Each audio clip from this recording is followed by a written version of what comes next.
আমি কেন বললাম শেখ হাসিনা বিচার চাইনি, সেটা একটু ঘটনার আগে যেতে হবে। যেমন 21শে আগস্ট যেদিন প্রোগ্রামটা হওয়ার কথা ছিল, ইট ওয়াজ এ শিডিউলড প্রোগ্রাম আওয়ামী লীগের, এবং তারা যথারীতি ডিএমপির কাছে একটা আবেদন করেছিল।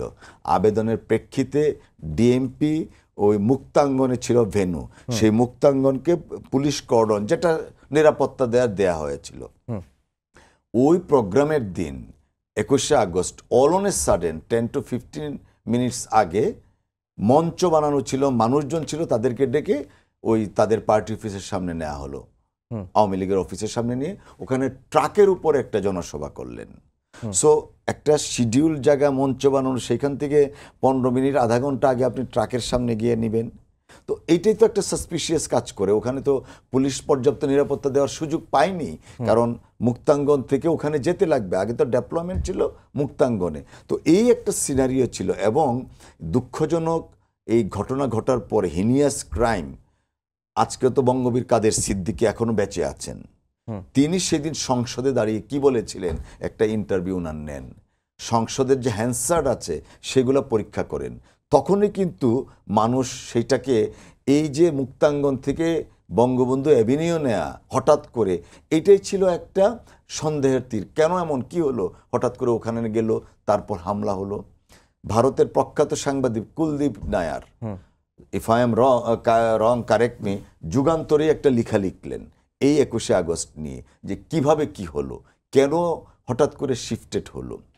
তো তদন্ত হয়তো সব কিছু বের হয়ে আসতো, কিন্তু শেখ হাসিনার মাথায় তো তদন্ত ছিল না। শেখ হাসিনার মাথায় ছিল কিভাবে বিএনপির ভারপ্রাপ্ত চেয়ারম্যান জনাব তারেক রহমান সাহেবকে রাজনৈতিকভাবে হেয় প্রতিপন্ন করা এবং রাজনৈতিকভাবে ঘায়েল করার জন্য এই মামলায় তাকে অন্তর্ভুক্ত করা যায়।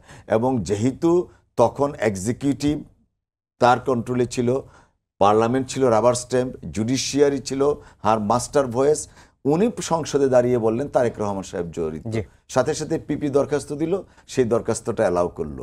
এরপরের ইতিহাস তো সকলেই জানি। এই কারণে আমি বলি, শেখ হাসিনা যদি সদিচ্ছা থাকতো, তাহলে তিনি যখন ক্ষমতায় এসেছিলেন, এসে সুষ্ঠু তদন্তের মাধ্যমে প্রকৃত অপরাধীদের তিনি বের করতে পারতেন। সেটা না করে তিনি এই মামলাটাকে রাজনৈতিকভাবে ব্যবহার করেছেন, যে কারণে তৎকালীন সময় আপনারা শুনেছেন ওবায়দুল কাদের সাহেব প্রায়ই বলতেন যে 75 এবং 21শে আগস্ট এই দুইটা ব্যাপারে আওয়ামী লীগ কখনো কারো সাথে কম্প্রোমাইজ করবে না। অর্থাৎ 21শে আগস্টকে তারা রাজনৈতিক ম্যাটেরিয়ালাইজ করেছিল, এবং রাজনীতিকে ডমিনেট করার জন্য 21শে আগস্টটাকে তারা বেছে নিয়েছিল, এবং সেইটাকে পুঁজি করে কান্নার নামে অভিনয় করেছে, বিচারের নামে অবিচার করেছে জনাব তারেক রহমান সাহেব।